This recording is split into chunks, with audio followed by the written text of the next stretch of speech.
Hey everyone and welcome. Since we've been doing a lot of videos on how to play strong lane matchups lately, today we're going to do a guide on how to play a losing lane matchup. In this video, we've got Doublelift playing Kai'Sa Thresh against a Draven Blitz. Yeah, I know, that's a pretty scary lane. Let's break down the matchup real quick. So, Draven is pretty much way stronger at all points of the lane, especially after first item if they're about even by then. Draven also has a slight range advantage, so both short and extended trades should favor him since he'll usually get 2 autos for an auto Q from Kai'Sa. That being said, Kai'Sa should eventually outscale since she's pretty broken at 3 items and has a strong mobility advantage with E and R. So, Kai'Sa's game plan should be to get through the laning phase safely, hopefully even in farm, weather the storm, and maybe try to land some ganks on the Draven while the wave is pushed in to punish his immobility. To execute this, here's our missions. Mission 1, control the wave. This is a super similar concept to what we went over in our last Lucian guide on trading and minion control, and is a topic that's crucial to just about every bot lane matchup. In our last video, our mission was to look for a soft freeze whenever the wave was pushing towards us to try to deny minions, and when the wave would start pushing out, to push super slowly to create trade opportunities. In this lane, the technique is the same, but our objectives are a bit different. We're still going to try to freeze the wave whenever possible, but this time it's to farm super safely without losing health to properly respect the matchup. When the wave unfreezes and starts to push out, we're still going to look to last hit and slow push, but our goal is to get it pushing back to us as safely as possible and to use the tempo advantage we get from crashing a fat minion wave to quickly clear pinks and place vision if possible, instead of using the fat wave to trade. As you can see, we'll be using similar techniques but with different applications. If this was confusing, we'll be going over it throughout the video, so bear with us. Mission 2, trade around range minions. Again, this is a similar concept to our last video, but a bit different in how and why we're doing it.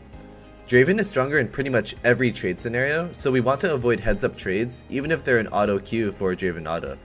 So, if Draven walks up, we'll pretty much always have to walk back behind our range minions. Once we're safely behind our minion line, if he's still walking up, way past his minion line, we can start trading lightly. He'll be taking minion damage and we won't be, which makes up for the trading disadvantage. Again, we'll point this out later in case it's not so clear yet. Alright, let's get into it. So the game starts off pretty normal, with Doublelift clearing melees and Blitz walking into lane with a fresh red buff courtesy of Doublelift's singed jungle. Pretty standard. Then, Blitz lands a nasty hook timed on a minion death to start an all-in. Let's watch what happens.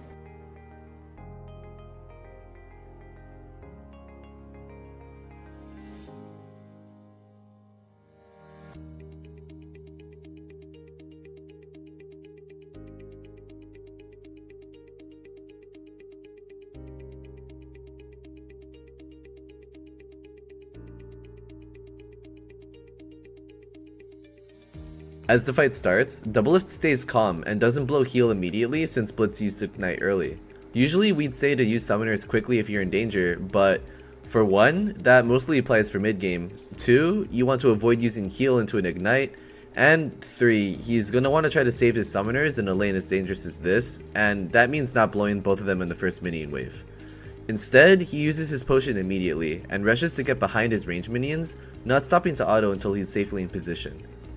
Once he's nice and far back, he sees the enemy Draven extending way far up and starts trading autos safely, stutter stepping back into the zone behind his minions in between autos, and uses heal at the last moment to bait out a kill. Afterwards, he tries to finish the Blitz, but Camille used the beast jungle path to gank bottom early and picks up the kill. Now, this was a great example of mission 2, playing around our ranged minions. Doublelift didn't bother fighting back until he was safely positioned, and Draven overextended without considering the strength of minion aggro, so he somehow died to a Kai'Sa level 1, despite being way stronger and having a Blitz with red buff. Later, Doublelift eventually returns to lane just in time to watch Thresh get all-in, and ends up only managing to return some damage. The enemy is pretty low here, but Doublelift knows better than to chase into their minion line, again playing around mission 2. He'd rather take the HP trade instead of making Draven's mistake and risking a death here. As he waits for Thresh to return, Doublelift continues to last hit and farm safely behind his range minions. He's comfortable with keeping the wave here since he can potentially free some minions later. On the other hand, Draven is trying to hard push in an attempt to bounce the wave before his back, but Thresh gets back in time to scare Draven off from fully resetting the wave. Once Draven is gone, Doublelift uses a trick we went over in our last Lucian wave control guide to hug the wall and drag the wave up towards his tri-bush. This continues the freeze by keeping the mini wave hugging the wall away from the turret until the next wave arrives. This is a great example of playing to mission 1 and creating opportunities to farm safely. Even as his wave eventually unfreezes and begins to slow push back out, Doublelift continues last hitting to keep the wave in front of his tower as long as possible and to build a second wave. Basically, he wants to prolong the amount of time he's spending on his side of the lane, since that means he's probably farming safely. Again, on the other hand, Draven eventually returns and starts pushing to try to break the freeze and get the wave pushing towards him. While slow pushing, Doublelift eventually decides to go for an auto Q trade on Draven, just to realize Draven is busted and trading is going to be pretty difficult.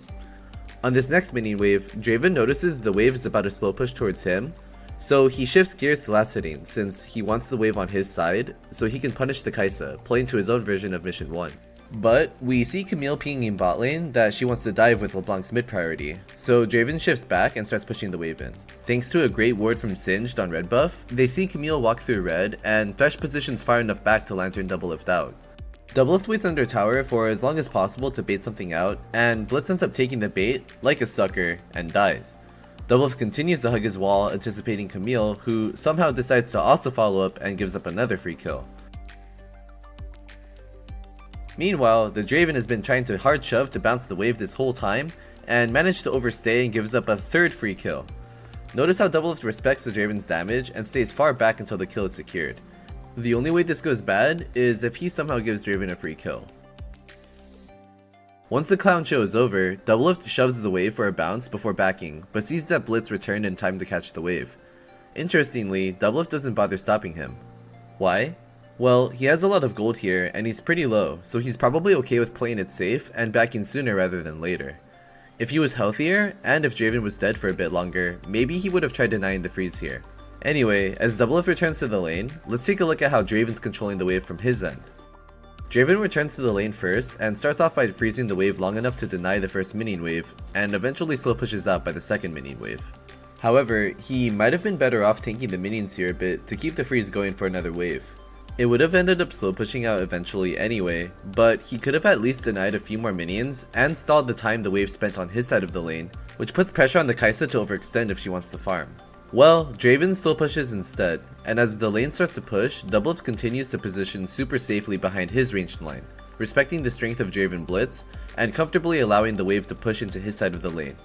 Once the second wave builds up, Doublelift continues to position safely, but starts to auto the minions a bit to thin the wave, which will make freezing in front of his tower a bit easier. He's comfortable taking the 5 ranged minions for a bit to carry the freeze over to the next wave, showing the technique Draven probably should have done earlier and playing to mission 1. As the next wave approaches, Doublelift continues to last hit and farms freely. Anytime where Kai'Sa is evenly farming with the Draven like this is practically a win. Eventually, this wave will start to slow push out.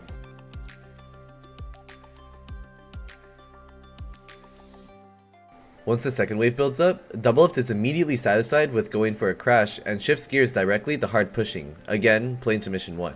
Essentially, he wants to minimize the amount of time he's stuck in the middle of the lane slow pushing, so that he minimizes the amount of time he's open to an engage from the enemy lane. Then, he smoothly uses the tempo advantage gained from shoving this wave in to check for pinks in the lane brush and river brush, and then safely paths back around his tri-bush to get back in lane in time for the next wave. Again, during this, Draven's best move in minion control would have probably been to freeze the wave here. Draven Blitz are both full HP, so there's no real pressure from taking a few minions for a bit, and he might have been able to deny a minion or two while Doublelift was checking for pink wards. Even if he denies no minions here, the wave being in front of his tower makes it dangerous for Kai'Sa to farm safely. Instead, the wave slow pushes back out again, and Doublelift is happy to play super safely and wait all the way back near his tower until the wave is in a safer position to free farm again. Now, should Doublelift have tried to freeze the wave here? Maybe, but Thresh was trying to back, so it makes sense to stay under tower and out of range while 1v2, effectively faking it back and prompting the enemy to shove another wave for their own reset.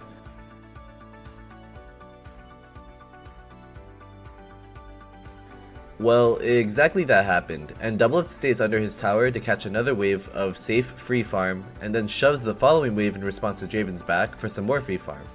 He sees Blitz clearing vision in river though, and stays safely in lane instead of pushing up to auto the tower. While Doublelift waits for the wave to push back into him, he notices Singed is nearby looking for a gank, but the enemy lane is playing super passively, indicating that they have a good idea that Singed is nearby. So, instead of wasting time and trying to force the gank on the next minion wave, Doublelift hard shoves with his jungler's presence and gets a good back timing in.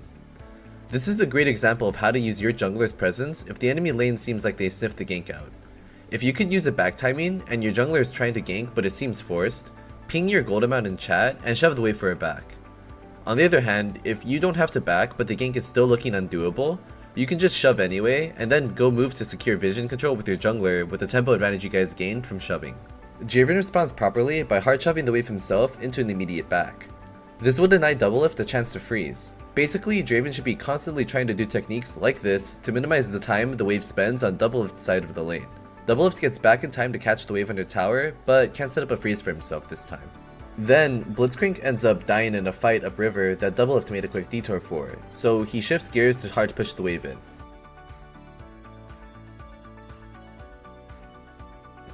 He then zones Draven off tower with Thresh to both deny minions and gain a huge tempo advantage by farming the next incoming wave. Now on the other hand, if his team was behind and his team lost the fight at mid, but the enemy support died, he might have opted to freeze the wave instead and zone the Draven off of CS. But since their team now has a man advantage, it's better to deny the CS off tower and create a tempo advantage by shoving. With great vision placed by Thresh and Camille seen at top lane, Doublelift is clear to steal the blue afterwards. If Thresh didn't place that ward there, this might have been a bit riskier since Doublelift's pathing kinda telegraphed it.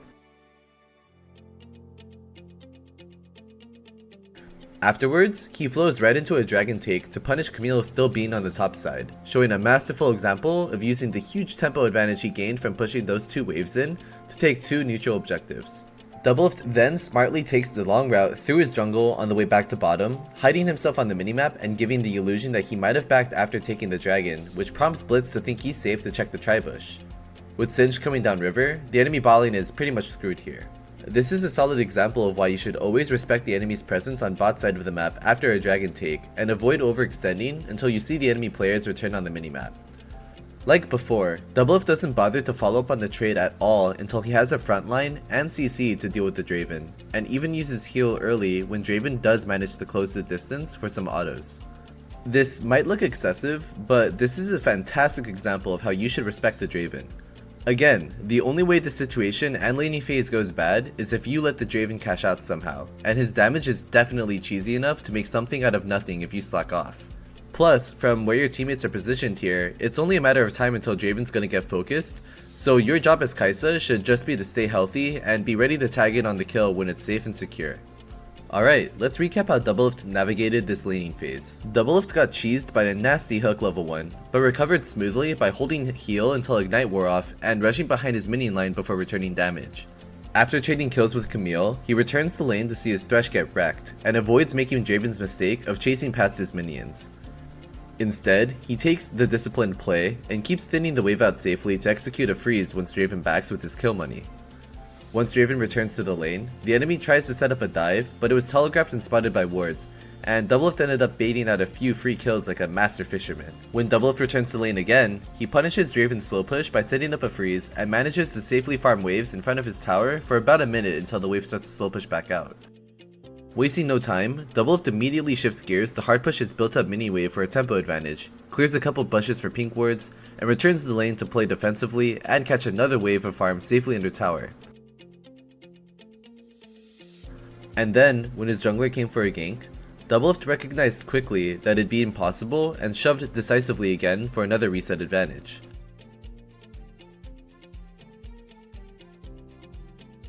Once the enemy support died during a roam, Doublelift hard shoved once again to zone Draven 1v2 and deny minions, shoved the next wave for a tempo advantage, and then moved immediately after to take blue buff and dragon.